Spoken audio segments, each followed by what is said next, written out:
je vais vous parler des petits corps du système solaire dont vous allez entendre parler prochainement, ou vous en avez déjà entendu parler avec la mission Rosetta qui va atterrir sur une comète le 12 novembre, dont on parlera à la fin.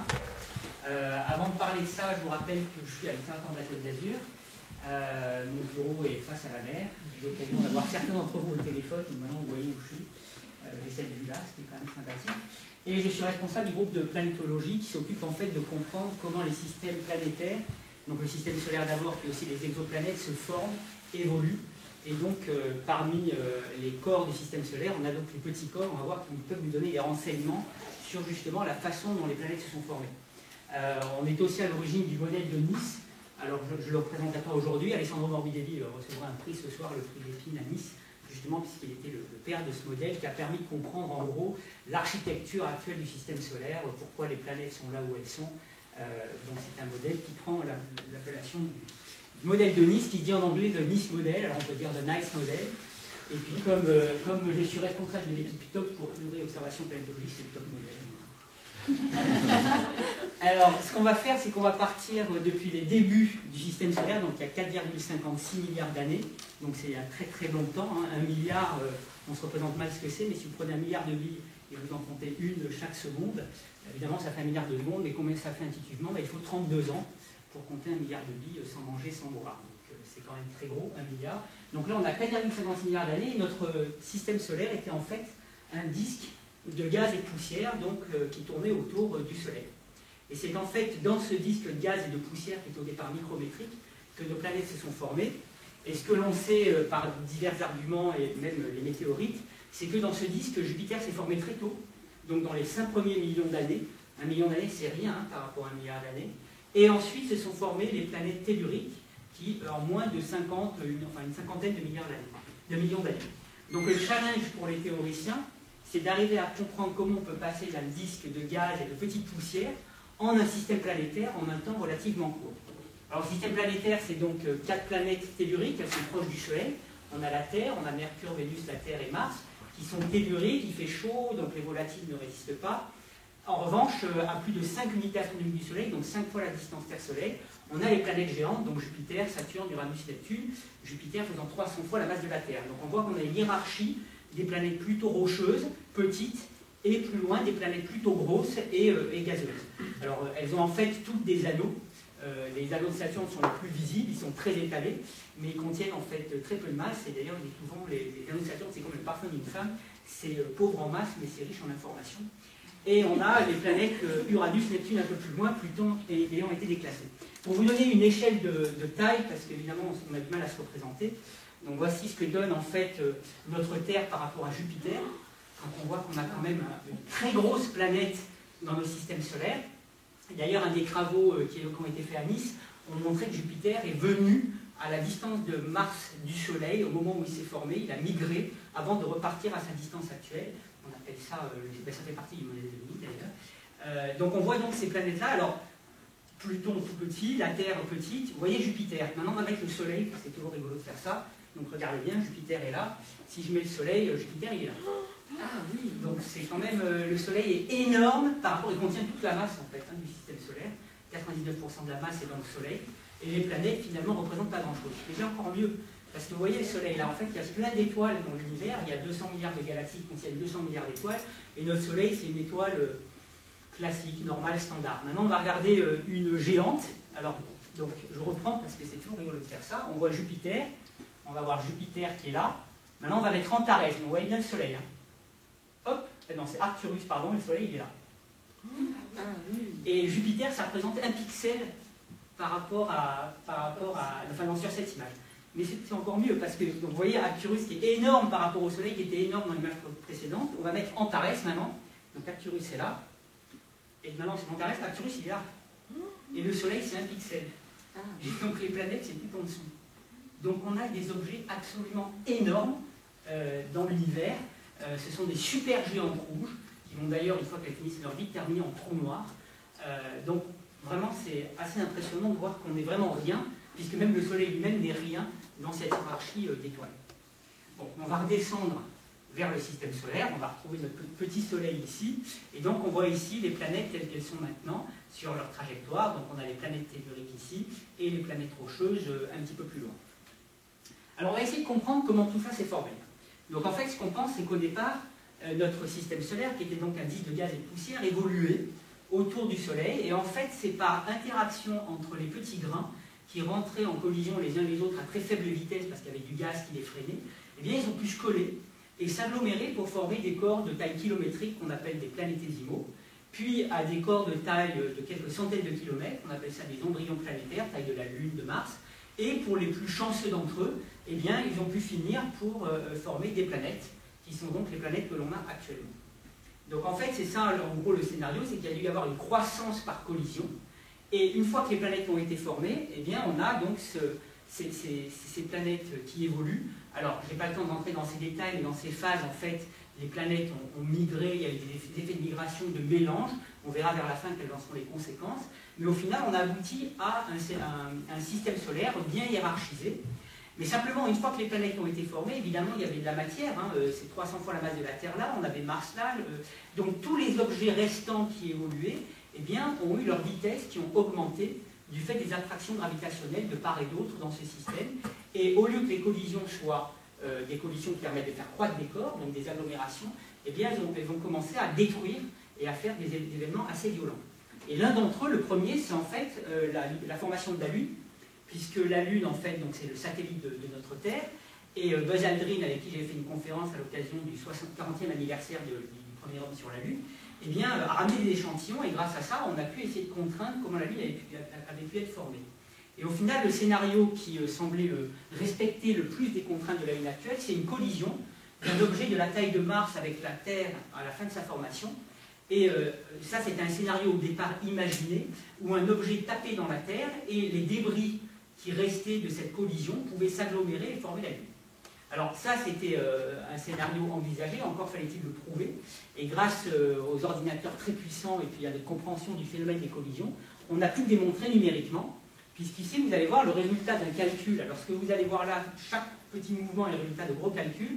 Seule chose où on triche, c'est le fond d'étoile pour que ça soit fun, mais en gros vous avez la Terre ici, le temps qui va se dérouler là, et vous allez voir un objet de la taille de Mars qui va rentrer en collision avec la Terre, donc c'était dans les premières phases du système solaire, et effectivement ça va arracher une partie de la Terre, une partie du projectile aussi, tout ça va se mélanger, s'accréter ici pour former notre Lune.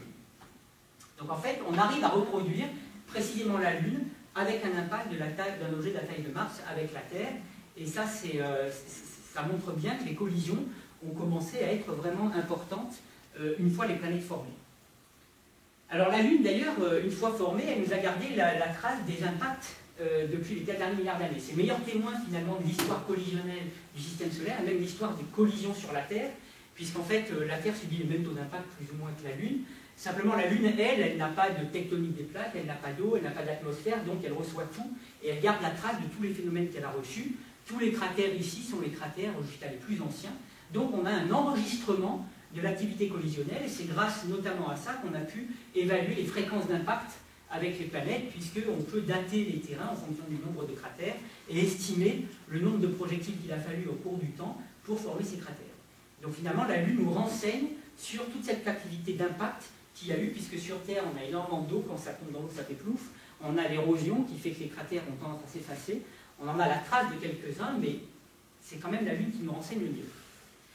On sait aussi que dans ces phases-là, eh bien, il y a eu une grande quantité d'impact de petits corps, et ça c'est le modèle de Miss qui nous le dit, c'est qu'à un moment donné, quand Jupiter a été formé, il y a eu encore une instabilité, 800 millions d'années après la formation du système solaire, qui a provoqué un grand taux d'impact dans le système solaire interne. On appelle ça le grand bombardement tardif, dont les témoins sont les bassins lunaires, hein, ces énormes bassins qu'on a sur la Lune, et qui sont datés à peu près 1 milliard d'années après la formation, même pas 700 millions d'années après la formation du système solaire. Et ce que l'on pense, c'est que lorsque ceci s'est arrivé, eh bien, ça a permis à un grand nombre d'objets de rentrer en collision avec la Terre, et éventuellement d'apporter l'eau et la matière organique qui a pu faire émerger la vie sur Terre. Alors ça, c'est un scénario dynamique qui nous le dit, et on va voir plus tard qu'on tente de ramener des échantillons d'astéroïdes sur Terre pour vérifier si les propriétés de l'eau qu'ils contiennent et de leur matière organique est compatible avec ce scénario, parce que ça pourrait être la source des éléments prébiotiques qui ont permis de former la vie. On verra plus tard ceci. Donc tout ça pour dire qu'en fait, ces petits corps dont on va parler, c'est en fait les restes de la formation planétaire. Et contrairement aux planètes qui, depuis qu'elles ont été formées, ont évolué, elles sont grosses, en termes de température, elles ont chauffé, donc la matière a été altérée chimiquement. Les petits corps que l'on va voir sont suffisamment petits, le plus gros fait 900 km, pour que la matière qu'ils contiennent ait été conservée intacte depuis le début. Et donc du coup, en les étudiant, on peut remonter aux ingrédients initiaux du système solaire qui ont été perdus dans les planètes. En gros, c'est comme si vous prenez des œufs, vous le mettez dans une omelette, ça cuit, dans une poêle, ça cuit, ça fait une omelette. Quand vous regardez l'omelette, vous avez perdu la trace des jaunes d'œufs initiaux. Ben, les astéroïdes et les comètes, c'est un petit peu ça, c'est les jaunes d'œufs qui ont permis de faire l'omelette qui est maintenant le système solaire. C'est pour ça qu'on veut les étudier. Alors, on va commencer par les comètes brièvement, je vais plutôt passer du temps sur les astéroïdes, mais en gros, on va partir dans des distances les plus éloignées du Soleil jusqu'aux distances les plus proches. Donc vous voyez ici le système solaire avec la trajectoire de Pluton représentée ici. Il y a déjà un disque de petits corps qui s'appelle la ceinture de Kuiper au-delà de la trajectoire de Neptune qui évolue. Et vous avez surtout un nuage d'objets qui sont très loin, à plus de 50 000 fois la distance Terre-Soleil. On appelle ça le réservoir d'Oort. C'est pas quelque chose qu'on a observé, mais qu'on a déduit à partir du fait qu'on a observé qu'il y avait des comètes à longue période qui rentraient dans le système solaire. C'est-à-dire des objets qui ne passent qu'une fois. Ils ont des périodes de plus de 200 ans, donc on les voit qu'une fois la durée de vie d'un être humain. Et comme ce sont des corps dont on pense qu'ils sont gelés, on verra pourquoi, eh bien, Oort avait envisagé qu'il y ait effectivement un réservoir qui se situe aussi loin. Et en fait, de temps en temps, notre système solaire n'étant pas isolé, il y a une étoile qui passe à côté, et du coup, ça secoue un petit peu ce réservoir par l'attraction, et ça envoie un petit corps, boum, dans le système solaire. Et c'est ça qu'on appelle une comète. Donc on a ce réservoir-là, qui est un réservoir de comètes, on a notre réservoir de comètes, qui est cette ceinture de Kuiper au-delà de Neptune, et en fait, ces comètes, eh bien, on a pu en avoir des images grâce aux missions spatiales qui sont allées en survoler ou rendre visite à quelques-unes. Et vous voyez ici quelques noyaux de comètes, puisqu'en fait, quand on regarde une comète, on voit ça, en fait, on est aveuglé par sa queue, sa chevelure et sa coma. Parce qu'en fait, une comète, c'est un objet très complexe. C'est un objet qui est fait de roches et de glace dans le noyau, et qui est entouré d'une sorte d'atmosphère qu'on appelle la coma, et de deux queues, qui sont en fait des queues de dégazage de la comète, d'éléments volatiles, et d'éléments ionisés, de gaz qui sont chargés électriquement par le vent solaire. Donc on a deux queues qui sont légèrement différentes. Donc c'est des objets très, très complexes qui mettent en jeu énormément de chimie, les champs magnétiques, etc. Donc très très compliqué. Et malheureusement depuis la Terre, on a très peu d'informations puisqu'on est complètement aveuglé par cette coma qui nous empêche de voir le noyau. Donc il n'y a que par les missions spatiales qu'on peut avoir le noyau de ces comètes. Et c'est très important parce qu'en fait les comètes sont des véritables congélateurs, encore plus que les astéroïdes. C'est comme si vous aviez mis, il y a 4,5 milliards d'années, les ingrédients initiaux qui ont formé les planètes dans un congélateur. Et puis maintenant, 4,5 milliards d'années plus tard, hop, vous sortez et vous voyez ce que vous avez. Et c'est là-dedans qu'on a ces ingrédients-là. Et on voit qu'on a une grande diversité de tailles, de formes de ces noyaux. La comète Halley, elle fait 16 km de diamètre. Temple One fait 7 km. Hartley fait à peine 2 km. Et on voit des choses assez impressionnantes. On voit ici le dégazage qui vient de la sublimation de la glace. Quand elle vient près du Soleil, la glace se transforme immédiatement en gaz. On appelle ça la sublimation. Et c'est ça qui produit ce dégazage. Alors on y reviendra, on le voit ici d'ailleurs sur cette image lors du survol de cette comète Wilde par la mission Stardust. Alors la mission Stardust est une mission américaine qui a capturé des échantillons, qui est passée à proximité de la comète et qui a capturé des échantillons de la queue de la comète et les a ramenés sur Terre. Et on a pu montrer ainsi que ces échantillons qui étaient micrométriques, on ne les voit même pas à l'œil nu, contenaient de la glycine, qui est donc un acide aminé. Donc on a pu récolter des acides aminés venant de comètes, ce qui est quand même intéressant. Et on a aussi des comètes de temps en temps spectaculaires. Il y en a une qui est passée près de Mars avant-hier. On avait très peur pour les satellites qui sont autour de Mars, devant la probabilité de collision avec l'un d'entre les minutes. Là, on voit la comète Tyson, qui est l'année dernière passée près du Soleil, qui a été détruite après son passage près du Soleil. En fait, beaucoup de comètes ne survivent pas à l'approche du Soleil. Ce sont des noyaux très fragiles. Leur densité est à peine un demi-fois la densité de l'eau. Donc c'est vraiment très poreux. Ce qui fait que très bien souvent, eh bien, une fois qu'elles passent près du Soleil, elles sont détruites et c'est pour ça qu'elles ne passent qu'une fois.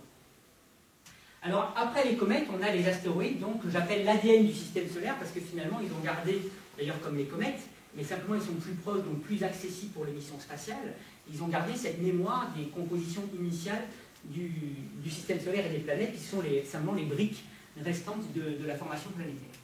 Alors voici où ils sont, donc on a Mars qui est représenté ici, la Terre ici. Mars et Jupiter. Et en fait, entre Mars et Jupiter, on a une ceinture d'astéroïdes qui porte des noms. Alors j'en ai un aussi que l'UAU m'a attribué. On est plusieurs à l'observatoire à voir un astéroïde. Et représenté ici, au-delà en vue de dessus, on voit donc cette ceinture entre Mars et Jupiter. Le premier astéroïde a été découvert en 1801. Il s'appelle Ceres. Il sera visité par la sonde Dawn l'année prochaine. Il fait 950 km de diamètre. Puis ensuite, on tombe très vite en taille. Il y a Vesta, que l'on va voir plus tard, qui fait 450 km de diamètre. Puis ensuite, on décide qu'on a 1 million de corps plus grands que 1 km de diamètre dans cette ceinture. Alors, il faut faire attention parce que c'est un peu trompeur de voir ce genre de diagramme. Parce qu'en fait, c'est vrai qu'il y a des millions, voire des milliards de corps. Mais simplement, si j'étais en solo dans mon Faucon Millennium, dans la guerre des étoiles, et que je voulais traverser la ceinture, à l'aveugle, j'en verrais aucun. Parce qu'en fait, ils sont tout petits dans un espace infiniment grand. Donc la probabilité d'en rencontrer un en y allant en aveugle est quasiment nulle. Et d'ailleurs, heureusement, parce qu'on envoie des sondes visiter Jupiter, Saturne, il ne faudrait pas qu'elles jouent à cache-cache avec les astéroïdes. Et en fait, c'est l'inverse. On verra qu'il faut, on le verra pour Rosetta, jouer avec toutes les lois de la mécanique céleste pour trouver la bonne trajectoire pour les atteindre et pouvoir les observer. Donc il y en a énormément, mais évidemment dans un espace qui est très très grand. Alors ça, c'est la population de la ceinture principale, donc entre Mars et Jupiter. On a une autre population qui est la population des géocroiseurs, qui ont, vous voyez ici la ceinture principale qui était en vert, elle est représentée ici, encore une fois. Vous avez la Terre, vous avez Mars, et vous voyez ici quelques ellipses, des trajectoires qui ne sont pas circulaires, plutôt allongées, dont d'ailleurs une portion est dans la ceinture, et ces trajectoires, comme elles sont allongées, eh bien, elles coupent la trajectoire de la Terre. Donc les objets qui ont ce type de trajectoire peuvent rencontrer la Terre. Alors, elles croisent la trajectoire, c'est-à-dire qu'elles croisent la Terre directement. Il faut que les deux arrivent au même moment au point d'intersection, mais ça arrive de temps en temps. Et ce sont donc les géocroiseurs qui viennent d'ailleurs de la ceinture des astéroïdes, c'est ce qu'on a montré à Nice d'ailleurs. En 1 million d'années, dans la ceinture, il y a des collisions, il y a des zones instables, il suffit que les fragments soient injectés dans ces zones instables, boum, leur orbite est changée, leur trajectoire est changée sur une trajectoire elliptique qui les fait devenir croiseurs de la Terre rapidement. Et en fait, donc, on a une population qui est d'ailleurs en nombre constant, puisque en fait, ces objets-là, du fait qu'ils croisent des planètes et qu'ils se rapprochent du Soleil, ils ont une durée de vie très courte, quelques millions d'années. Mais, en fait, comme je ne vous l'ai pas dit tout à l'heure, Mélanie nous a appris qu'on a un taux d'impact au cours du temps qui est relativement constant dans le système solaire interne. Donc, s'ils ont une durée de vie limitée, ça veut dire qu'il y en a d'autres qui les remplacent. Et effectivement, pendant que ces objets évoluent, rentrent en collision avec une planète, ou d'ailleurs pour la plupart dans le Soleil, entre-temps, dans la ceinture des astéroïdes, il y a d'autres collisions qui se produisent, des fragments qui sont générés et qui sont envoyés sur ces trajectoires, et qui, du coup, ils deviennent géocroiseurs jusqu'à ce qu'ils meurent, etc. Donc on a un taux de mortalité compensé par un taux de natalité dans la ceinture, qui fait qu'on a une population de géocroiseurs qui reste en nombre constant. C'est ainsi qu'on sait qu'on a à peu près 1000 corps de diamètre plus grand que 1 km dans cette population. 90% sont connus, ce qui est très important parce que 1 km, c'est le seuil de catastrophe globale. Un corps de 1 km qui rentre en collision avec la Terre, ça fait disparaître 25% des espèces. Donc c'est quand même important de les recenser tous. Certes, les taux d'impact sont, c'est à peu près tous les 500 000 ans, ou 1 million d'années, qu'un corps de 1 km rentre en collision avec la Terre. Donc, sur la durée de vie de l'être humain, c'est relativement négligeable et on les connaît tous, et tous ceux qu'on connaît ne sont pas menaçants pour les prochains 100 ans.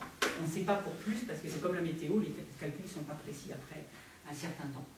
Alors, par contre, pour les plus petits, plus on va petit en taille, plus le taux d'impact devient élevé, puisqu'on a plus de petits corps que de gros corps. Bon, heureusement, les petits font des dégâts limités, mais parfois, ça arrive que ça fasse des dégâts. Et notamment, le 15 février 2013, on a eu cet objet qui a rentré dans l'atmosphère en Russie et qui a explosé au-dessus de la ville de Chelyabinsk, qu'on va le voir ici. Alors, en fait, ça a été beaucoup filmé. Alors, je fais partie d'un groupe de travail à l'ONU qui s'occupe de ces problèmes, et d'ailleurs, j'y étais à ce moment-là. Et on s'est interrogé pour savoir, alors regardez, c'est quand même assez impressionnant de voir, c'est un corps de 15 mètres de diamètre qui a explosé. Et en fait, on a eu énormément de films de cet événement. Et en fait, c'est parce que les Russes ont tous dans leur voiture des caméras, parce qu'il y a tellement de corruption, qu'ils veulent s'assurer quand ils ont un accident, qu'ils ont la preuve qu'ils n'étaient pas coupables. Parce qu'en général, quand le flic arrive, c'est à celui qui paye le plus que celui qui n'a pas de preuve. Donc du coup, ils ont toutes ces caméras. Alors ça, c'est les caméras dans les voitures, mais il y a aussi un peu plus marrant, parce que il y a eu 1000 blessés quand même, mais pas de morts recensés. Il y a aussi les caméras dans les secrétariats, dans les immeubles. Vous voyez, imaginez que vous êtes filmé en train de faire votre pause café, tranquille, et puis là, boum. Voilà. Et alors, ce qui est magnifique, c'est l'instinct de survie. Ils se demandent ce qui arrive, mais comme ils ne comprennent pas, voilà, lui, il est là aussi, hop, ils vont tous se planter. Ils vont bien. Alors bon, il y a énormément de films comme ça que nous regardez ici, il valait mieux pas être derrière la porte. Ouais, c'est rigolo, mais oui, voilà. Donc il y en a plein, il y a des films comme ça, je les ai là, avec les bruits aussi, de l'onde de choc, c'est impressionnant, il y a eu des bris de verre de partout, ça a vraiment explosé. Elle ne faisait que 15 mètres. 15 mètres de diamètre, en fait elle est là, donc là c'est là. Alors ça c'est l'estimation de la taille de l'objet qui a fait le cratère en Arizona, je vais le montrer plus tard, le météore cratère. Et voilà la taille de l'objet qui a explosé, qui a donc une taille moins qu'un avion. Et l'équivalent en énergie, c'est 35 bombes d'Hiroshima. Et c'est explosé à 7 km dans l'atmosphère. Alors heureusement que ce n'était pas un objet métallique, parce qu'un objet métallique aurait tombé plus bas et ça aurait fait plus de dégâts. On a encore de la chance que ça ait été un objet dont on a récolté d'ailleurs des échantillons. C'est de la chondrite ordinaire, c'est les météorites les plus classiques que l'on trouve. Donc 30% de fer, mais par contre on a des météorites vraiment de fer, elles atteignent le sol et ça peut faire mal. Donc là, ça fait prendre une prise de conscience aux politiques qu'il y avait un problème. Il y avait déjà un petit peu, mais bon, sans y mettre les budgets, maintenant ils mettent les budgets un peu plus. Bon, cela dit, il faut se rassurer, ça c'est tous les siècles que ça arrive.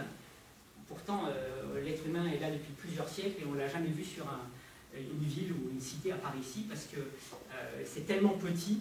Et la Terre, en fait, même s'il est surpeuplé, il y a plein de déserts, parce qu'on est tous au bord de l'eau. Donc la probabilité que ça tombe sur une zone habitée reste extrêmement faible. Pour le coup, c'est pas de chance. Sachant qu'en 1908, c'est aussi en Sibérie, donc en Russie, qu'un objet de 50 mètres a explosé et a pulvérisé 2000 km² de forêt. Si ça serait passé sur Paris, c'était Paris qui y passait. Donc d'ailleurs, c'est souvent en Russie, parce que, évidemment, la probabilité de se le prendre dépend de la surface de votre pays. Hein, la Russie est le pays plus grand. Donc, comme j'avais dit à Depardieu, il ne va pas immigrer en Russie, c'est plus dangereux pour les. Alors, du coup, on s'en occupe. En fait, je faisais déjà partie d'un panel à l'ESA pour essayer de comprendre comment dévier ces objets-là, comment d'abord les recenser et puis comment les dévier. Et on a recommandé une mission qui s'appelait à l'époque Don Quichotte, qui consistait à envoyer un impacteur sur un objet et voir si on arrivait à le dévier en tapant sur l'objet, en le poussant en gros. Alors sachant en fait que l'efficacité la plus grande, c'est quand il y a beaucoup de fragments qui vont dans l'autre sens, puisque selon la loi de Newton, ce qui part dans un sens eh bien, provoque une poussée dans l'autre sens, c'est la loi de l'action-réaction. Donc en gros, si un astéroïde est très poreux et que vous tapez dedans et que vous vous enfoncez sans qu'il y ait de déjection à l'arrière, vous ne faites pas grand-chose. Donc évidemment, cette technique dépend sensiblement de la matière que vous allez réussir à éjecter. Alors il se trouve que j'ai eu la bonne nouvelle le vendredi, que l'ESA m'a chargé de coordonner une mission qui va partir en phase A, qui consiste à taper sur l'astéroïde satellite d'un astéroïde lunaire. En fait, on a des astéroïdes qui sont doubles, qui sont comme la Terre et la Lune. Et ce qu'on va faire, alors on va l'étudier, l'étude va commencer, on va tester la possibilité de taper sur le petit satellite de l'astéroïde, parce qu'il est plus facile de mesurer la déviation par rapport à la trajectoire d'un petit corps autour d'un autre que la déviation par rapport au Soleil. On va tenter ça, si jamais la mission est finalement financée, ça sera pour 2022 qu'aura lieu l'impact, parce que l'objet va passer près de la Terre en 2022, et on pourra observer la déviation, mesurer la déviation depuis le sol, voilà ce que ça donnera. Là, on espère qu'il y aura des éjectages, ça va dévier l'objet. Et en parallèle de ça, eh bien, certains d'entre vous s'occupent de moi avec NEOSHIP, qui est un contrat européen qui nous a permis d'étudier par simulation numérique, justement, ce phénomène d'impact, et voir en fonction de la structure interne du corps combien on arrive à le dévier. Et d'ailleurs, on a un deuxième contrat qui va commencer, NEOSHIP 2, là-dessus. Alors, à savoir que ça a été déjà fait hein, de taper dans un corps. Le problème qu'on a pour taper dans un corps, c'est que quand on envoie un projectile, on est obligé de le faire naviguer par lui-même. Parce qu'avec un joystick depuis le sol, le temps que le signal arrive, le projectile allant à plusieurs dizaines de 10 km par seconde, eh bien, il aura déjà dépassé l'objet. Donc il faut des algorithmes très sophistiqués qui vont reconnaître la forme de l'objet qu'on ne connaît pas au départ, qui vont se guider pour taper dans l'objet. Alors, on a déjà tenté ça en 2005 sur une comète qui fait 6 km de diamètre. Là, on vise un objet de 150 mètres, c'est beaucoup plus petit. Et vous allez voir la trajectoire du projectile qui était hautement non linéaire, puisque vous voyez la comète, et il s'est corrigé de lui-même à 3 fois avant de taper sur la comète. On a récolté toutes les images. Et on a pu même observer l'événement. Voici ce que ça donnait. Alors, il y a eu un énorme flash qui a aveuglé la caméra du satellite qui passait à côté pour observer. Du coup, on n'a pas eu la taille du cratère à ce moment-là.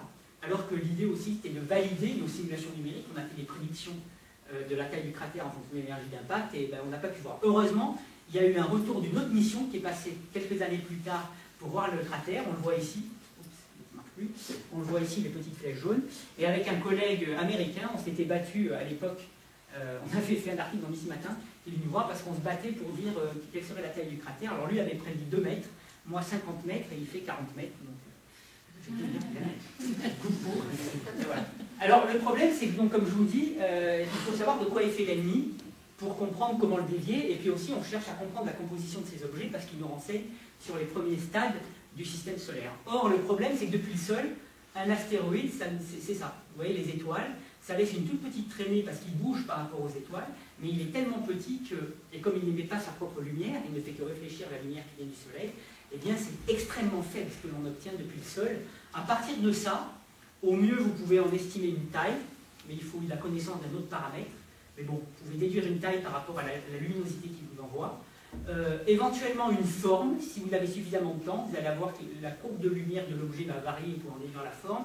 Et puis si vous faites des observations spectroscopiques, c'est-à-dire vous regardez dans quelle longueur d'onde l'objet est né, eh bien vous pouvez en déduire des éléments sur sa composition, puisque chaque élément est né dans certaines longueurs d'onde, donc en comparant, on peut savoir s'il y a de l'hydrogène, ou du carbone, etc. Mais attention, tout ça intégré sur l'ensemble de l'objet, puisque l'objet représente un point, donc on n'a pas, par exemple, s'il y a du carbone dans un endroit, du silicate de l'autre, vous ne le verrez pas, ça sera moyenné sur tout l'objet. Et en plus, la lumière, elle réfléchit les premiers micromètres de surface. Donc ça veut dire que vous avez vraiment une information sommaire. C'est comme si, en me regardant, vous savez ce que je suis à l'intérieur, alors que je suis bourré d'intestin, d'estomac, etc. Mais vous ne le verrez pas. Ben là, c'est pareil, un astéroïde vous donnera que, enfin, ces observations spectroscopiques ne donnent que des informations des premiers micromètres de surface. Donc, si vous avez la chance d'avoir un objet qui passe très près, vous pouvez faire des observations radar. Et avec le radar, donc il envoie en fait un signal sur l'astéroïde et puis il y a un écho, le signal revient, vous pouvez ainsi en déduire quelle est sa forme par exemple. Donc ici c'est l'astéroïde Toutatis qui avait été découvert à Nice en 1989 et grâce aux observations radar, on a pu voir que c'était un objet qui était un objet fait de 2 rochers en contact par la gravité, donc ce qu'on appelle un binaire en contact. Et ça, vous pouvez le savoir que par ce type d'observation, il faut vraiment avoir des images pour comprendre quelle est la morphologie de ces corps-là. Et c'est important parce que ça nous renseigne sur la façon dont ils se forment et l'activité collisionnelle qu'ils subissent. Mais l'idée la meilleure, c'est les missions spatiales. Donc on a eu plusieurs missions spatiales qui sont allées voir des astéroïdes, je vais parler de ça, puisque on a NIR qui est allé voir Eros, qui est le deuxième plus gros croiseur de la Terre, 20 km de diamètre, découvert à Nice aussi, en parallèle en Allemagne, en fin du 19e siècle. Hayabusa qui a ramené un échantillon d'astéroïdes, ça je vous raconter l'histoire, c'est un truc de fou. Et Dawn qui a visité le deuxième plus gros corps de la ceinture d'astéroïdes, Vesta, et qui va visiter Cérès, le plus gros, au printemps prochain. Et puis les futurs Osiris-Rex, Hayabusa 2, et je finirai par Rosetta. Donc déjà, la première chose, c'est quand vous regardez les images que l'on a obtenues, ça c'était jusqu'en 2011, sur les astéroïdes, celui-là fait 100 km de diamètre, c'est Lutetia, c'est le plus gros qu'on avait à l'époque. Donc vous voyez, et on va très vite dans les tailles, 50 km ici, on va très vite. Donc voilà une grande morphologie de taille, de forme, ils ont aussi des cratères, on voit que les collisions ont lieu partout. Itokawa, on va aller voir, il fait 300 mètres de diamètre, il est tout petit ici. Mais si je mets maintenant Vesta, qui a été visité en 2012, eh bien Lutetia se retrouve ici. Donc on voit que quand même, c'est comme pour les étoiles, on a des tailles qui varient énormément. Vesta fait 500 et quelques kilomètres de diamètre, et par rapport à la Itokawa lui fait 320 mètres, et par rapport à la Terre, Vesta, eh bien, il reste petit. Vous voyez ici Vesta par rapport à la Terre, mais quand même 500 km, heureusement, aucun ne nous menace, puisque celui qui a fait disparaître les dinosaures fait 10 km. Hein, donc 500, ça ferait très mal. Mais il n'y en a aucun qui croise la Terre et qui croisera la Terre de cette taille-là. Le plus gros fait quelques kilomètres de diamètre et il ne menace pas. Mais ce qu'il faut retenir ici, et c'est ça qui est passionnant dans ces objets, c'est que de par la simple différence de taille entre Vesta, par exemple, et Eros, bien nécessairement, la géologie qui va se produire à leur surface est complètement différente et défie notre intuition, parce que la traction n'est pas la même. Donc, par exemple, sur Terre, si je saute, je retombe.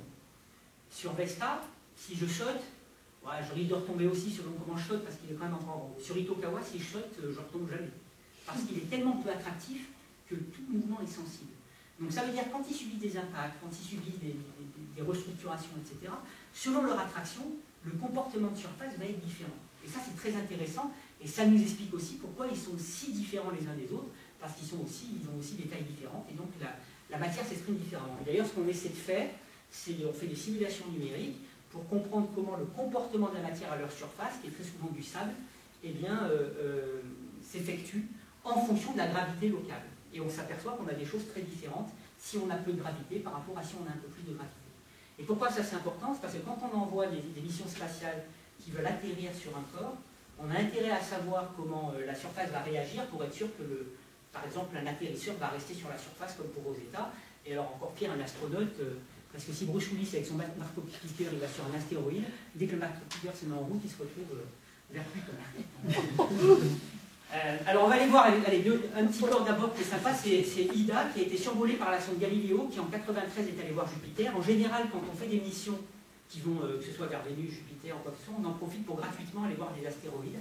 Parce que comme ça, on apprend toujours. La preuve, c'est qu'avec une simple image, on révolutionne en général notre compréhension. Par exemple, ici, c'est le IDA qui fait 50 km de diamètre. Boum, on a découvert quoi? Un petit satellite d'active. Tout petit corps là, qui tournait autour de lui. Et c'était la première fois qu'on a mis en évidence que ces objets-là peuvent être des objets qu'on appelle binaires, c'est-à-dire un astéroïde avec son satellite. Et depuis, on sait qu'on a 15% des astéroïdes, ce qui n'est pas négligeable, qui sont des astéroïdes doubles. Alors ça, c'était intéressant, et du coup, on s'est attaché à comprendre comment ça se forme. Et à l'époque, j'avais fait des simulations, un peu plus tard, en 2000, j'avais fait des simulations numériques qui ont montré que quand on casse un corps, puisque la plupart des corps qui sont moins grands que 100 km sont en général des corps issus d'un corps plus gros. Parce qu'il y a une telle activité que les corps plus petits que 100 km ne survivent pas 4 milliards d'années. Et en fait, si on se dit que IDA est issu d'un corps plus gros, eh bien en cassant un corps là d'une centaine de kilomètres et qu'on calcule l'évolution des fragments soumis à leur propre attraction, eh bien vous voyez qu'il y a des réaccumulations qui se produisent, et c'est ainsi que vous formez, là ça serait IDA, et vous voyez ici un petit satellite. Donc en gros, l'histoire, c'est qu'on pense que quand on détruit un corps lors d'une collision, puisqu'on a plein dans la ceinture, les fragments s'évacuent, mais ils ont suffisamment d'attraction les uns par rapport aux autres pour s'attirer, se réaccumuler, et ainsi former des objets qui sont des agrégats, et voire même parfois, l'un d'entre eux, au lieu de se raccumuler, va se satelliser, et ça forme un système comme IDA et active. Donc ça c'est intéressant parce qu'à chaque fois les missions spatiales nous posent des questions, après on essaie de répondre par la théorie, ou inversement on a des théories, puis après on les valide, en général on les invalide avec les observations. Alors bon, ça simplement pour vous montrer Eros, puisqu'elle a été découverte à Nice, voilà la forme d'Eros, c'est une cacahuète, 23 km en diamètre long, et qui a été survolée pendant 1 an par la sonde NIR, et ça c'était magnifique, c'était les premières images qu'on avait d'un astéroïde avec des tailles inégalées, puisqu'on est resté 1 an autour.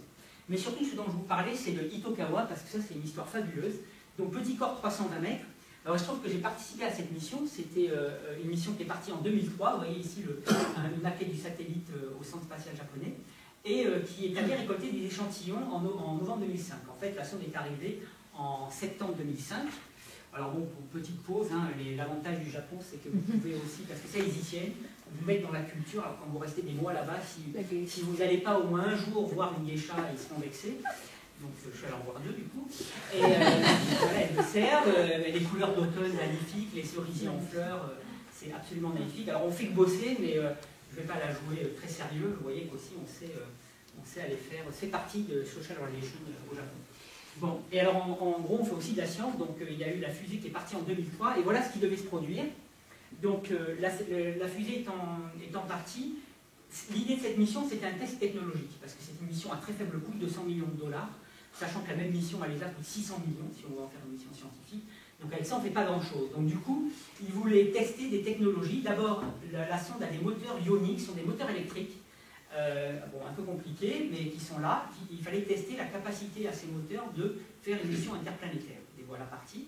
Après, il y avait le fait que cette sonde, pour se propulser vers l'astéroïde, qui est ici, qu'on ne voit pas encore, eh bien, elle va s'assister par un premier passage vers la Terre. Elle va utiliser la Terre pour s'accélérer un peu plus fort et aller plus loin. On appelle ça l'assistance gravitationnelle. Et c'était un premier test de ceci. Ensuite, arrivé vers l'astéroïde, troisième test, arrivé à 5000 km, à commencer à s'auto-guider.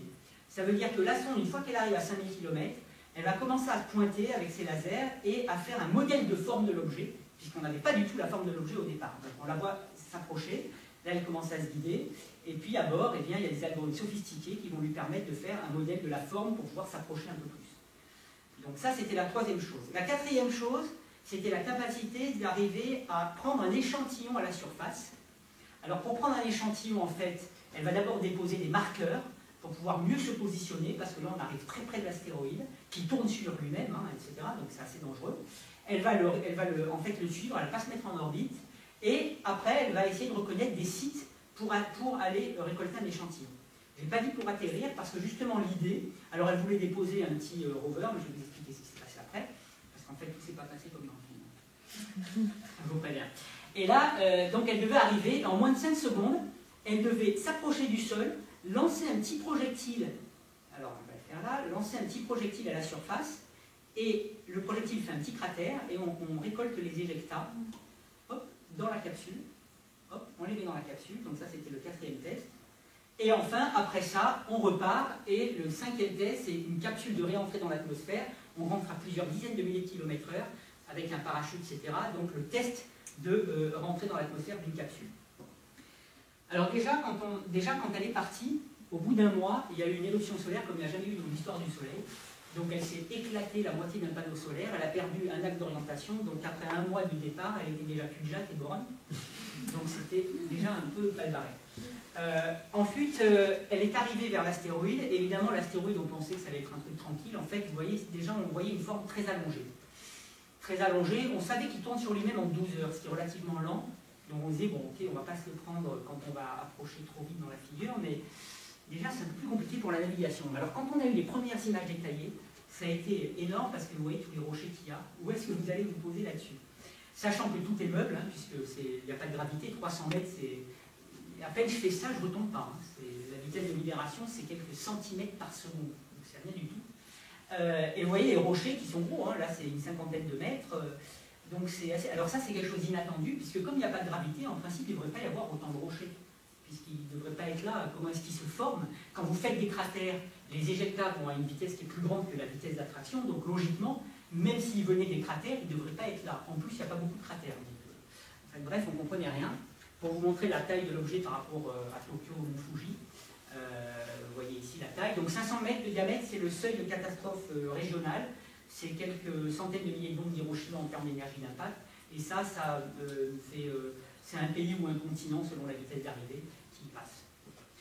C'est bon à savoir. Donc celui-là, il ne menace pas pour l'instant. Alors on a pu mesurer sa densité, à peine 2 grammes par centimètre cube, c'est-à-dire 2 fois la densité de l'eau, ce qui est rien du tout. Et on s'est demandé d'où venaient tous ces cratères, d'où venaient tous ces rochers, et pourquoi autant de débris. Et en fait, toujours comme je vous l'ai fait pour Ida tout à l'heure, on pense que ce corps est issu d'un corps plus gros. Donc ce qu'on a fait, on a essayé de voir comment est-ce qu'on arrivait à former Itokawa en détruisant un corps plus gros et en regardant comment les fragments évoluent et se réaccumulent. Et là, on a eu un coup de peau magistral, en fait, parce qu'une des simulations a donné exactement ça. Donc vous voyez, c'était un corps de 25 km de diamètre, les petits bouts verts faisaient une dizaine de mètres chacun, et vous voyez, quand ils s'évacuent, eh bien, ils peuvent se réaccumuler. Et selon comment ils se raccumulent, eh bien, vous formez un agrégat qui a la forme comme Itokawa. Et surtout, vous voyez que les plus petits rochers, ils viennent un petit peu plus tard. Parce qu'en fait, au départ, la matière, elle est éjectée à haute vitesse. Vous commencez à former un gros corps. Puis ce gros corps, une fois qu'il a grossi, il commence à réattirer les rochers qui étaient plus loin et qui retombent plus tard. Et du coup, ben voilà, vous expliquez pourquoi vous avez des rochers à la surface. Ils sont probablement issus de la façon dont l'objet a été formé par une destruction et une réaccumulation. Et on a donc la même forme que Itokawa avec ces rochers ici. Alors il y a une autre hypothèse aussi pour ça, c'est que, donc toujours ces rochers-là, on essaie de comprendre comment ils se forment, est-ce que c'est la seule modèle possible? Et en fait, on sait aussi que quand un corps comme Itokawa subit des collisions, tous les corps subissent des collisions tout le temps, les micrométéorites par exemple, ça peut suffire à les faire trembler plus du long parce qu'ils sont petits. Par rapport à la Terre qui se prend un petit objet, heureusement, elle ne va pas bouger complètement. Mais lui, il peut complètement vibrer. Et donc, ce qu'on a essayé de regarder par des simulations numériques, c'est qu'est-ce qui se passe quand on prend un objet qui est un agrégat, donc un ensemble de grains comme Itokawa, qu'on met un gros grain dedans et qu'on le secoue. Puisque finalement, c'est ça qui pourrait se produire. On appelle ça en fait l'effet noix du Brésil. Et ça s'appelle l'effet noix du Brésil parce qu'en fait, moi quand j'étais petit, j'avais les cornflakes avec les noix dedans, elles sont toujours au fond, et je m'excitais comme un malade pour les faire remonter. Et bien c'est exactement ce qui se passe. Quand vous faites une simulation, vous mettez, vous voyez, un gros grain à l'intérieur de petits grains, par des phénomènes de ségrégation, de convection, enfin bref, c'est compliqué, le gros grain a tendance à remonter et à venir à la surface. Et finalement, c'est peut-être ça qui s'est produit pour Itokawa, c'est peut-être le fait qu'en vibrant, eh bien, il avait des gros rochers à l'intérieur, même quand il s'est recumulé, et ces gros rochers eh bien, sont revenus à la surface du fait des vibrations. C'est un autre scénario possible. Alors, l'autre chose, c'est pour atterrir, on avait des sites d'atterrissage qui sont montrés ici, et donc l'idée, c'est qu'il va atterrir en automatique, hein, c'est-à-dire qu'on va le lancer, et il va être en chute libre, et il y a un moment donné où c'est le satellite lui-même qui va décider, avec un algorithme d'intelligence artificielle, ce qui se passe. Donc, vous voyez ici, à partir de 500 mètres d'altitude, ben là, voilà, vous le lâchez, c'est fini. Alors, voilà ce que ça a donné. Ça, c'était la première fois, le 11 novembre 2005. Vous voyez ici le pointeur qui est le guidage du satellite. Vous voyez l'astéroïde ici qui tourne sur lui-même en 12 heures. Donc, même si on a bien choisi le site, il y a une incertitude de quelques dizaines de mètres sur là où il va atterrir, évidemment. Même chose, ça sera le pire même pour le lander de Rosetta, je vais en parler tout à l'heure, l'atterrisseur de Rosetta. Donc, vous voyez, là, il tourne et vous allez voir à la fin, ça c'est magnifique quand vous recevez les images, que vous êtes là-bas et qu'à un moment donné, vous voyez votre satellite, puisqu'on va voir l'ombre du satellite Hayabusa, que vous allez voir ici arriver. Voilà. Et ça, alors voilà, on voit ici avec les images, on dirait le vaisseau Darvador dans la guerre des étoiles, mais c'est bien le satellite Hayabusa. Et en fait, on a eu un problème. Alors le problème est le suivant, c'est qu'ici vous avez l'heure, donc 20h30 à 22h20, et là vous avez l'altitude. Parce qu'on l'a su après, parce qu'on l'a perdu pendant une heure. Et puis après, on a eu les données télémétriques. Donc on s'est demandé, est-ce qu'il a réussi à prendre des échantillons ou non? Qu'est-ce qui s'est passé? On sait qu'il n'a pas tiré le projectile. Alors, on s'est dit, qu'est-ce qui s'est passé? Alors voilà, en fait, il a commencé à descendre, et vers 20 mètres, il y a dû y avoir un signal à bord qui l'a fait remonter. Et il a décidé que c'était bon, il pouvait redescendre. Il a tapé sur le sol, il a rebondi, et il est resté 40 minutes au sol. Et après être resté 40 minutes au sol, il est remonté. Alors en fait, ce qui s'est passé, c'est que déjà, il ne devait pas toucher le sol, parce qu'en fait, ces objets-là, ils sont très chauds sur la surface exposée au soleil, parce qu'il n'y a pas d'atmosphère, donc il n'y a pas de convection, la chaleur, elle ne peut pas s'évacuer. Du coup, il peut faire 800 degrés, ça crame. Donc, quand il était là, ça commençait à fondre. Il y avait une partie du réservoir, en fait, de carburant. Donc, il a commencé à avoir chaud aux fesses, du coup, il est remonté, et évidemment, en ayant un trou, ça a généré une fuite du carburant qui a généré un couple et il est parti en vrille. On l'a retrouvé à 7 km. Il a rebondi une fois, ce qui nous a permis d'ailleurs de mesurer un coefficient qu'on appelle le coefficient de restitution. C'est quand vous faites tomber une balle par terre, quelle est la vitesse qu'elle reprend par rapport à la vitesse d'impact. Il y a une dissipation, on n'a pas la même vitesse de rebond qu'à l'impact, ça s'appelle le coefficient de restitution. Donc ça nous, même si ce n'était pas voulu, on a pu mesurer le coefficient de restitution. Bon, du coup, ce qu'on pense, c'est que ce qu'on espérait, c'est qu'en ayant tapé, même si le projectile n'a pas été lancé, vu que le sas était ouvert, en tapant, comme on a vu qu'il y a énormément de gravier et de poussière, une partie de la poussière soit rentrée quand même dans le satellite. Et ce n'est pas le projectile qui aurait joué le rôle de projectile, mais le satellite lui-même. On espérait ça, mais ce n'était pas sûr. Donc il y avait une grosse inquiétude, ça c'était la salle d'opération à l'époque, parce qu'on demandait qu'est-ce qui se passe. Et au final, on a dû attendre 2010 pour le faire rentrer, parce qu'il était dans un tel état qu'alors qu'il devait rentrer en 2007, du fait qu'il avait perdu, alors je vous la fais courte parce qu'il y avait toutes les péripéties, mais il avait perdu des moteurs ioniques, il n'avait plus qu'un aspe du gyroscope, etc. On a raté la fenêtre de 2007, on est revenu le 13 juin 2010. Et ce que vous allez voir là, c'est la capsule de réentrée, donc il n'est pas parti. Donc là, vous allez voir ici le satellite, voilà, il est là. Ça, c'est le satellite lui-même, Hayabusa, qui va rentrer dans l'atmosphère, donc parti en 2003, revenu en 2010, 7 ans d'aventure, et qui va cramer complètement dans l'atmosphère, évidemment, c'est le but.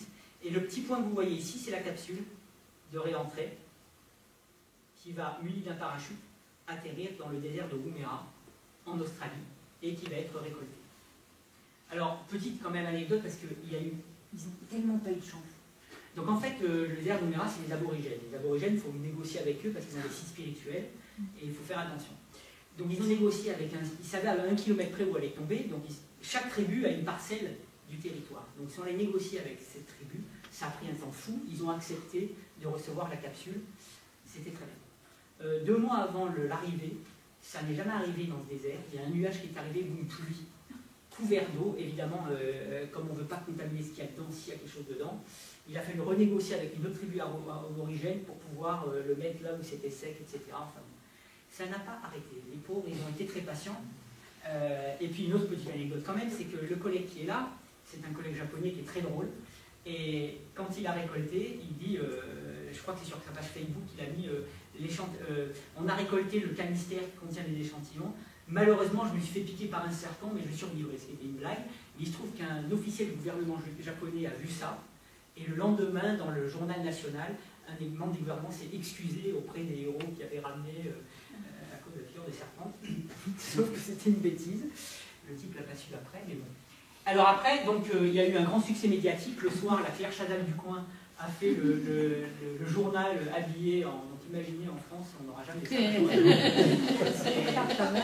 Ça a été un phénomène national, ils ont adoré.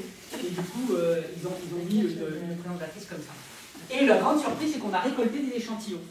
Puisque vous voyez ici dans la capsule, on a retrouvé 3000 particules micrométriques qui viennent bien d'Itokawa. Donc ça, c'est 10 micromètres. On a des sondes absolument fabuleuses. 30 micromètres, c'est mon cheveu. Là, on est à 10 micromètres, donc c'est vraiment tout petit, tout petit, tout petit. On arrive quand même à détecter des cratères à la surface des grains micrométriques, à mesurer leur composition, mais avec un niveau de détail inégalé. Et en l'occurrence, cet objet est semblable aux météorites de type LL, qui sont les météorites les plus communes, et qui confirment ce qu'on avait déduit des observations à distance. Donc pour ce type d'objet, qui n'est pas un objet qu'on pense très primitif, dans le sens, c'est un objet qui a été formé assez près du Soleil, eh bien, on a pu faire le lien entre les observations à distance et la matière réelle. On espère faire de même avec les prochaines missions de retour d'échantillons, puisque maintenant, on a 2 missions de retour d'échantillons qui vont partir, cette fois-ci vers des objets carbonés, donc des objets qu'on pense être plus primitifs par rapport à Itokawa, et l'une qui va partir le 30 novembre 2014, donc c'est Hayabusa 2, la suite d'Hayabusa, donc maintenant ils ont appris plein de choses, et l'autre qui va partir en 2016, donc moi je suis membre de ces 2 missions, j'avais porté Marco Polo à l'ESA, elle n'a pas été sélectionnée malheureusement, et donc tout ça, ça va partir, et ça va permettre effectivement de mesurer, de ramener des échantillons de matière carbonée et de la matière organique et de vérifier si les propriétés de cette matière organique sur les astéroïdes est compatible avec ce que les biologistes pensent être les molécules qui ont permis de former la vie. Donc ça, c'est très intéressant. Ça va prendre combien d'années? Oui. Alors 2016, elle part en 2014, le retour d'échantillon est en 2020. Toutes les deux arrivent en 2018 sur leur astéroïde, mais pour des problèmes de mécanique céleste, celle-ci peut revenir plus tôt en 2020. Et celle-ci reviendra en 2023. Donc on aura les échantillons en 2020 d'Hayabusa 2. Et sachant que la technique d'Hayabusa 2 étant la même qu'Hayabusa, on va récolter 1 gramme à peu près. C'est ce qui permet de récolter le projectile si ça marche. Pour Osiris-Rex, la NASA, évidemment le budget n'est pas le même, on récolte entre 60 grammes et 1 kg selon l'état de surface. Alors avec 1 kg, là on peut dispatcher dans tous les labos, refaire plusieurs fois les manips, et avoir un plus grand degré d'hétérogénéité de ce qu'on trouvera dedans. Donc ça c'est très très intéressant, on est à fond là-dedans. J'irai d'ailleurs au Japon pour aller voir le lancement. Et elle se situe où alors? Alors ces objets sont des géocroiseurs. Donc ils évoluent entre Mars et... Enfin on ira les voir entre Mars et le Soleil.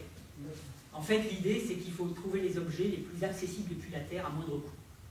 C'est-à-dire qu'il faut que l'impulsion qu'on donne à la fusée soit la plus faible possible pour les atteindre.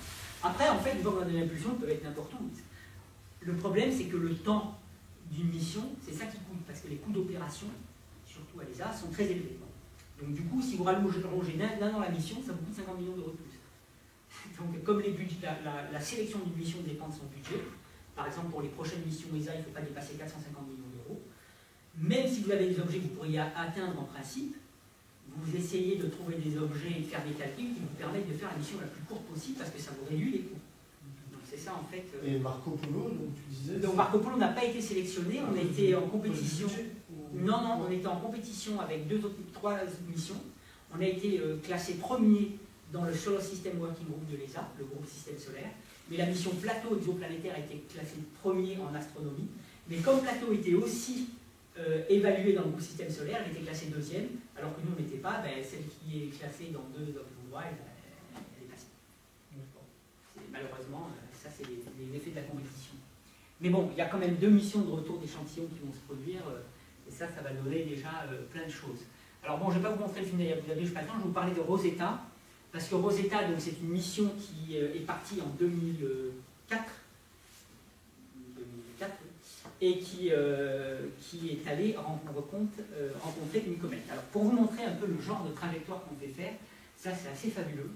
Donc c'est 12 ans de voyage, en tout, jusqu'à la fin de la mission. Donc voilà comment ça se passe. On essaie de jouer avec les lois de la mécanique céleste pour voir le maximum de corps, sachant qu'on ne peut faire que des trajectoires elliptiques. elliptique. On ne peut pas faire des zigzags. Donc on a lancé la sonde. Elle a fait un premier passage vers la Terre pour se propulser. Premier gravity assist, comme on l'appelle. Ensuite, elle continue, toujours en ellipse, et elle fait un deuxième passage, cette fois-ci, je pense que c'est aussi vers la Terre. Non, cette fois-ci, c'est vers Mars, pour utiliser l'attraction de Mars pour se propulser. Un troisième passage vers la Terre pour se propulser, et tout ça est calculé à l'avance. Hein. On sait où la planète sera, où le satellite sera. Là, hop, elle va faire un premier survol d'un astéroïde qui s'appelle Stein en septembre 2008. Pareil, vous voyez, elle n'a plus besoin de faire des zigzags, on sait exactement où il doit passer. Un deuxième survol d'un astéroïde, le fameux Lutetia, plutôt encore un gravity assist. Ensuite, un deuxième survol d'un astéroïde Lutetia en juillet 2010, celui que je vous ai montré de 100 km de diamètre. Et ensuite, elle va hiberner, parce que comme elle est loin du Soleil, il n'y a pas assez de soleil pour alimenter le panneau solaire, on coupe tout. Et vous remarquez, quand vous coupez l'ordinateur, vous avez toujours la tronche le lendemain qui ne redémarre pas. Hein. Sauf que là, on a attendu plusieurs mois pour rallumer, puisqu'on a rallumé le 20 janvier 2014 l'ensemble des machines. C'était comme ça. Et là, en mai, premier manœuvre pour rencontrer la comète, et en août, arriver à la comète. Juste une petite question, comment on rallume à distance comme ça? Ah ben, on a des antennes hein, pour pouvoir envoyer des signaux. Il faut voir que même pour Hayabusa, les Japonais avaient si peu de budget qu'une partie des programmes informatiques qui devaient être à bord n'y étaient pas quand ça a été lancé. Ils les ont envoyés, ils les ont compilés à distance. Ah ouais, non, on arrive à communiquer sans problème. On reçoit actuellement toujours des images de la mission Cassini qui est chez Saturne, qui est dans les anneaux de Saturne, et la mission Voyageur partie dans les années 80. On arrive encore à avoir des signaux. C'est fabuleux. Et bon, il y a des batteries, c'est très impressionnant, effectivement. Donc tant qu'il y a de l'énergie... Tant qu'il y a de l'énergie, il y a des grands panneaux solaires qui alimentent, il y a des batteries quand on coupe tout, on est de réversibilité, hein, enfin mieux que les téléphones, mais... Et ensuite, il y a des antennes, des récepteurs, etc. pour pouvoir réceptionner tout ça. On a des grandes antennes. Le Deep Space Network, c'est la communication spatiale, est un grand enjeu pour les agences spatiales. On a des antennes au Chili, des antennes un peu partout pour pouvoir en Australie, pour pouvoir couvrir le ciel. Et souvent, d'ailleurs, on négocie entre agences pour utiliser les antennes de la NASA pour les missions ESA et vice-versa, pour pouvoir communiquer avec les satellites. Parce qu'effectivement, parfois, il faut une communication assez longue avec les satellites pour pouvoir interpréter les données. Donc voilà ce qu'on avait de la comète en 2014, la première vue de la comète, donc pas grand-chose. On a pu faire une mesure de détection de vapeur d'eau quand on était, c'était quoi, début août, et on a pu mesurer qu'il y avait à peu près 300 ml d'eau par seconde qui s'évacuait de la comète, donc elle contient de l'eau. Ça c'est important. Et voilà les premières images qu'on a eues, ça c'était le 26-25 juin 2014. Donc vous voyez l'effet, c'est comme avec vos caméras, de la résolution, hein, plus vous avez une résolution, plus l'image sera détaillée. Là c'était quelques pixels qui rentraient dans la comète, pour l'instant pas grand-chose. Apparemment ça avait l'air tranquille comme objet. Et voilà la forme de la comète, c'est complètement fou. C'est une comète qui a pas de forme, enfin, on dirait 2 rochers à coller, à moins de 2000 km, 37 km par pixel. Et là, on a commencé à s'inquiéter parce qu'on s'est dit, qu'est-ce que c'est que ce corps-là? Alors il se trouve que dans certaines de mes simulations, je trouve ce genre d'objet se former. On voit ici une réaccumulation encore une fois. Vous allez voir, vous pouvez former des corps avec plutôt un gros corps de côté et puis un petit corps voilà, qui va se raccumuler là. Donc on peut comprendre ces formes-là par des phénomènes de collision, mais on ne s'attendait quand même pas à ça, un objet aussi irrégulier. Alors ce qui est intéressant de voir aussi, c'est comment l'objet a approché la comète. Puisque la comète n'est pas sphérique, elle n'est pas grosse, donc on ne peut pas simplement, comme autour d'une planète, arriver, se faire capturer, se mettre en orbite tranquillement. Donc en fait, les ingénieurs de l'ESA ont fait des trucs de fou, puisqu'au départ, regardez ce que ça fait. On fait des triangles au-dessus de la comète. Donc là, on suit la comète, en fait, hein, puisqu'elle bouge. Hein, on est dans le repère centré sur la comète, mais elle bouge. Et le satellite va essayer de se faire capturer petit à petit. D'abord en parcourant, en voyant où est le dégazage, où est-ce qu'elle dégage, parce qu'il ne veut pas prendre de risque avec ses panneaux solaires. Et petit à petit, eh bien, il va faire ces espèces de trajectoires assez complexes pour se rapprocher de la comète et éventuellement ensuite s'insérer sur une trajectoire qui va lui permettre de l'observer pour pouvoir ensuite la caractériser. Donc on voit que c'est des manœuvres très compliquées, on est à des milliards de kilomètres hein, de la Terre, donc c'est assez compliqué. Voilà, là on commence à s'insérer et petit à petit on va commencer à faire des tours autour pour pouvoir ensuite y déposer un atterrisseur. Voilà. On évite au maximum tous les dégâts que pourrait causer la comète et on la caractérise. Toi, tu as travaillé aussi sur ça? Non, je ne suis pas sur Rosetta. Rosetta, ça fait la première fois que je crois on en a parlé, c'est une mission comme ça prend 30 ans. Donc ceux qui l'ont porté, soit ils sont morts, soit ils sont très vieux. Alors après, évidemment, il y a des jeunes qui font des doctorats et des post-docs sur Rosetta. Non, moi j'étais plutôt sur les astéroïdes. Donc, bon, j'ai les données en primauté parce que j'ai plein de collègues qui travaillent dessus. Il y a quelqu'un à l'Université de Nice, un chimiste, comment il s'appelle, UV, qui est dedans. Lui, il est dedans. Donc, ce sera intéressant qu'il nous parle un peu de la chimie qu'il y a là-dessus, parce que là, c'est hors de mon domaine de compétences. Mais on a des gens à l'Université de Nice. Donc, vous voyez un petit peu la trajectoire. Et voilà la comète maintenant, là, c'est l'image détaillée. Donc, le premier rocher, le deuxième. Alors, c'est très impressionnant parce qu'il n'y a aucun terrain plat. Tout est en pente. Voilà le site choisi pour l'atterrissage. Vous voyez que, alors pourquoi? Parce qu'il a l'air d'avoir des trucs un peu moins pentus. Là, par exemple, il y a une falaise. Hein. Donc, selon où il va tomber là-dessus, il peut basculer, il peut tomber, et il y a plein de pentes. Et tout ça, en fait, ce sont des mécaniques d'érosion, c'est-à-dire qu'il y a de la glace, cette glace sublime, et du coup, ben, ça laisse ce genre de traces qui sont en fait de l'érosion due à la sublimation de la glace, au dégazage. Malheureusement, l'endroit le plus plat, c'était celui entre les deux rochers, mais là, ça dégaze complètement, donc c'est impossible d'y aller. Et donc, l'enjeu maintenant, c'est de faire atterrir cet atterrisseur qui est muni de plein d'instruments. Il y a une carotte pour pouvoir prélever des échantillons et les analyser à bord. Alors, il a des encreurs, des encres, des boulons pour pouvoir, parce qu'on ne sait pas de quoi sera fait la comète, et il n'y a pas de gravité, c'est encore une science qu'on connaît mal. Donc, il a plein de trucs pour essayer de s'accrocher, s'il arrive comme ça. Vous voyez ici, vous avez des espèces de trucs explosifs, vous avez des encres. Cette antenne-là, c'est des antennes pour le radar tomographe. On va faire de la tomographie. Comme on le fait en médecine, on fait de la tomographie pour voir l'intérieur du corps. Et bien, avec Rosetta, on va faire la même chose. Le satellite va envoyer un signal vers l'atterrisseur. L'atterrisseur va le renvoyer et le satellite va récupérer derrière. Et par différence d'intensité du signal, on saura si dedans c'est poreux, pas poreux, etc. Donc c'est la première fois qu'on aura des mesures de la structure interne d'une comète. Puisque pour l'instant, on n'a vu que l'extérieur, mais on ne sait pas du tout ce qu'il y a dedans. Est-ce que c'est des agrégats? Est-ce que c'est monolithique? Est-ce que c'est poreux ou non? Donc ça, c'est intéressant. Et l'atterrissage est prévu le 12 novembre. Donc, stay tuned, comme on dit. Ça sera à 5 h l'après-midi. 7 heures de descente. Il n'y a pas de gravité, donc ça va tout doucement. Et puis, il faut que ça aille doucement, sinon il s'éclate à la surface. Donc, ça va être, au moment où ils vont l'atterrissage, ça va être comme ça, parce que c'est des années d'études pour tous ces gens-là et un grand enjeu. On espère, il y a 65% de taux de réussite. Avant c'était 50%, ils ont affiné, ils ont 65% de taux de réussite. Le problème c'est qu'il y a une imprécision à l'atterrissage d'1 ou 2 kilomètres sur une comète qui en fait 4. Donc du coup, voilà. Alors, dernière chose que je veux vous dire, c'est que en fait, je vous ai parlé de comètes et d'astéroïdes, le constat récent c'est qu'il n'y a plus vraiment de frontière entre comètes et astéroïdes. Puisque, en fait, la distinction entre comètes et astéroïdes, c'était que, en principe, les comètes sont actives parce qu'elles ont de la glace et des gaz, alors que les astéroïdes sont des objets qui sont formés entre Mars et Jupiter, donc ils n'ont pas de glace, en tout cas, de manière abondante, parce qu'on a en principe. Mais en fait, on a découvert des objets actifs, c'est pour ça que je bafouille, parce qu'en fait, c'est pas vrai.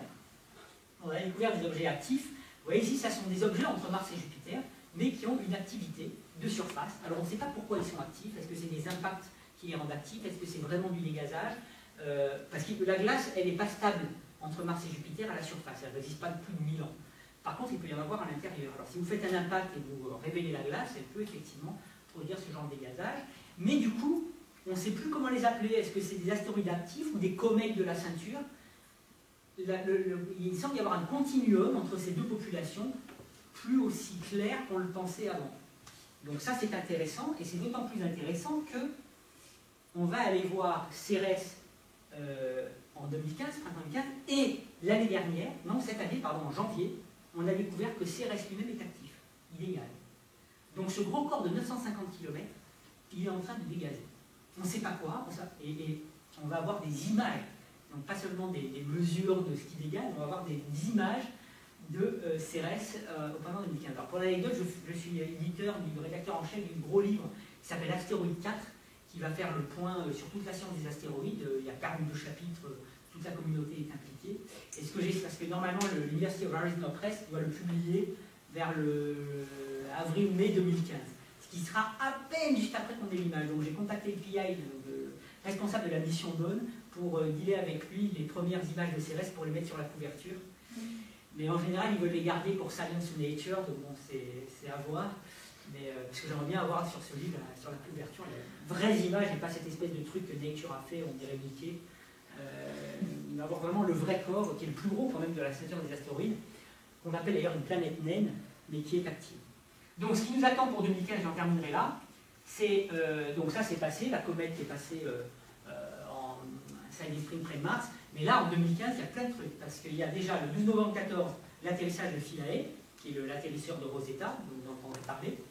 Fin novembre, début décembre, donc en fait maintenant c'était fixé au 30 novembre, le lancement d'Hayabusa 2. Alors la fenêtre du lancement jusqu'au 9 décembre, ça dépend du temps qu'il fait, donc après la prochaine fenêtre c'est en juin l'année prochaine, après il n'y en a plus, donc on espère, on croise les doigts. Printemps 2015, arrivée de la mission Dawn à Cérès, et juillet 2015, arrivée de la mission New Horizon à Pluton. Donc on a 2 planètes naines, comme on les appelle, donc on va avoir des images au courant de l'année prochaine.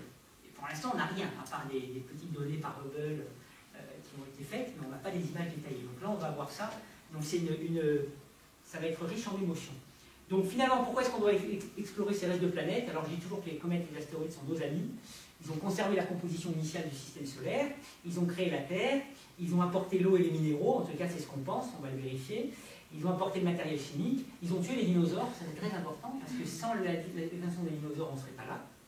Et en fait, c'est le désastre naturel est le moins probable, et le seul qui peut être prédit et évité, parce qu'en fait, évidemment, c'est un risque, on en parle souvent, qui existe, mais par rapport au tsunami, au tremblement de terre, etc., qu'on fait bien plus de morts et qui arrivent plus souvent, c'est quand même moins probable. Par contre, par rapport à ces mêmes événements, il est plus facile à éviter, parce qu'il suffit de faire l'inventaire de tous ces objets depuis l'espace. On sait que ça coûte quelques centaines de millions d'euros. Il suffit de faire un test de déviation comme on veut le faire avec la mission AIDA, ça coûte aussi quelques centaines de millions d'euros. Donc en gros, on va dire, allez, à la louche, avec 1 milliard d'euros, vous protégez, disons, vous augmentez le niveau de protection face à ce risque. Et 1 milliard d'euros, c'est à peine 3 jours de guerre en Irak. Donc c'est 3 fois rien par rapport à, effectivement, les risques, les tremblements de terre et les tsunamis, qui sont d'ailleurs largement étudiés dans notre maison, mais qui, pour les prédire bien à l'avance, c'est impossible. Donc on essaie de comprendre, on essaie d'affiner un peu, d'identifier des signaux, mais ça sera, on ne pourra jamais prédire avec la même précision qu'on pourrait pour les astéroïdes ce qui se passe. Ce qui ne veut pas dire qu'il ne faut pas l'étudier. Au contraire, comme je dis, c'est prioritaire, puisqu'il en apparaît beaucoup plus que les astéroïdes. Mais donc voilà, pour ne pas faire de catastrophisme, ce n'est pas un risque énorme, et c'est quelque chose contre lequel on peut lutter. Et voilà, je vous remercie.